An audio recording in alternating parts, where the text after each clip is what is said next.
ሰላም ውድ አድማጮቻችን እንደምን ቆይታችኋል? ከሪያሊቲ ሚዲያ አዳዲስ መረጃዎችን ለማግኘት የሪያሊቲ ሚዲያ ዩቲዩብ ቻናልን ሰብስክራይብ ያድርጉ እያልን ወደ ዕለቱ ዜናዎች እናልፋለን።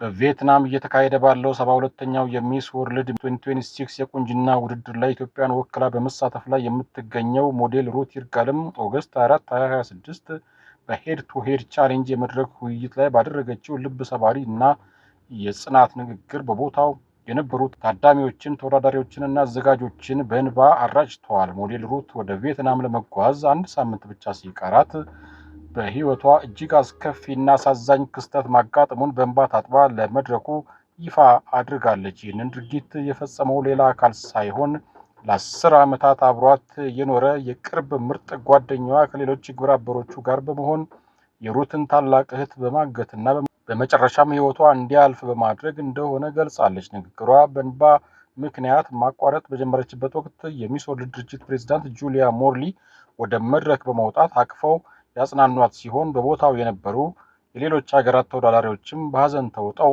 አብረዋት አልቅሰዋል። ሩት ይህንን ሁሉ ከባድ ሀዘን ተሸክማ ውድድሩ ላይ የተገኘችው ሴቶች በማንኛውም ከባድ ፈተና ውስጥ ቢገቡም ተስፋ ሳይቆርጡ መጽናት እንዳለባቸው ለማሳየት እንደሆነ በመግለጽ ለሴቶች ትልቅ የጥንካሬ መልእክት አስተላልፋለች። ይህንን ከባድ ሀዘን ተቋቁማ የሀገሯን ስምና ባንዲራ በዓለም መድረክ ላይ እያስጠራች የምትገኘው ሞዴል ሩት ይርጋለም በአሁኑ ወቅት በዓለም አቀፍ ደረጃ በህዝብ ድምፅ አሰጣጥ ከ200,000 በላይ ቮቲንግ ሁለተኛ ደረጃ ላይ በመቀመጥ እጅግ አስደናቂ ውጤት እያስመዘገበች ትገኛለች።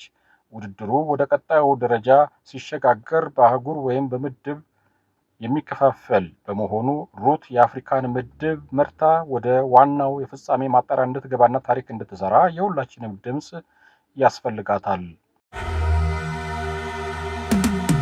በአዲስ አበባ በትራፊክ አደጋ የ6 ሰዎች ህይወት አለፈ። የአዲስ አበባ ፖሊስ ዋና ጠቅላይ መምሪያ እንደገለጸው አደጋው የደረሰው ዛሬ ሰኞ ነሐሴ 18 ቀን 2018 ዓ.ም ከጠዋቱ 1 ሰዓት ከ50 ሰዓት በቦሌ ክፍለ ከተማ ወረዳ 11 ልዩ ቦታው ቅድስት ኪዳነ ምህረት ቤተክርስቲያን አካባቢ ነው። የጉዞ አቅጣጫው ከኮየፈቼ ወደ ጎሮ የሆነ የሰሌዳ ቁጥር ኮድ 305997 ትግ የሆነ ሚኒባስ ተሽከርካሪ በተጠቀሰው አካባቢ በመንገድ ስራ ላይ በነበረ ስካቬተር ማሽን መቆፈሪያው ወድቆበት በታክሲ ውስጥ ከነበሩ ትራንስፖርት ተጠቃሚዎች መካከል የ5 ወንዶችና 1 ሴት ህይወት አልፏል። ከሟቾች በተጨማሪ በታክሲ ውስጥ የነበሩ ተሳፋሪዎች ከባድና ቀላል የአካል ጉዳት ደርሶባቸው የሕክምና ክትትል በማድረግ ላይ የሚገኙ መሆኑን የገለጸው ፖሊስ የአደጋው መንስኤ የተጣራ መሆኑንም አስታውቋል። አስጠይቅ ያለው በሃይማኖት ማስጠይቅ ያለው ሲህር ነው፣ ድግም ተሰርቶበታል፣ መተት ተሰርቶበታል ተብያለሁ። በእንደዚህ አይነት ነገር ደግሞ እኔ አልጮህም።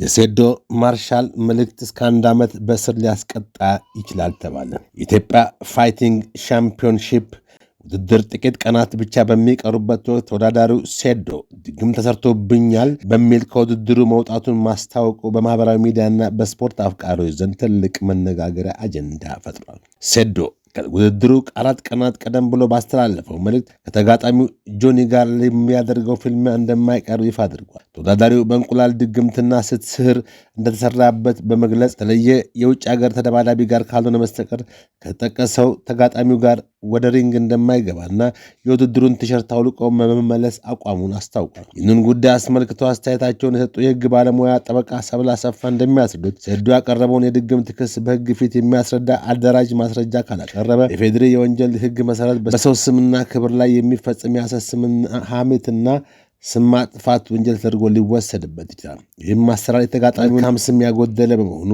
እስከ 1 ዓመት በሚደርስ ቀላል እስራት ወይም መቀጮ ሊያስቀጣው የሚችልበት ህጋዊ እድል እንዳለ ይጠቁማል።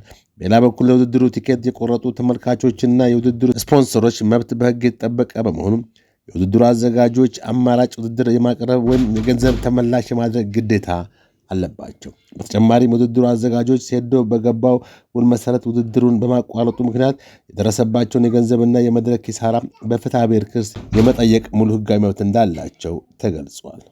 ሲህር ነው፣ ድግም ተሰርቶበታል፣ መተት ተሰርቶበታል ተብያለሁ። በእንደዚህ አይነት ነገር ደግሞ እኔ አልጮህም። ስለዚህ ኢትዮጵያ ትኬት የገዛችሁ ለውድድሩን ስፖንሰር ያደረጋችሁ ምናምን እኔ አልጫወትም ማለት ነው። በድግም ሰርቶ ነው። ከዚህ በፊትም ንቃተ ህሊናን በእንቁላሉ ከመታው በኋላ ነው በቃ ልጁ ከዛ በኋላ የጀዘበው ማለት ነው። ስለዚህ እኔ ውድድር አልወዳደርም። ትኬት የገዛችሁም ሰዎች በቃ ወይም ሌላ ተደባዳቢ ከውጭ አምጡልኝ። ሐሙስ ሌላ ከመጣችሁልኝ እገባለሁ። ግን ከዚህ ሰውዬ ከመተታም ሰውዬ ጋር አልገባም። በቃ ከዚህ ከበቀሉ ጋር አልገባም። ይኸው ቲሸርታችሁን ውሰዱ። አልፈልግም። ያዝ ውሰድ።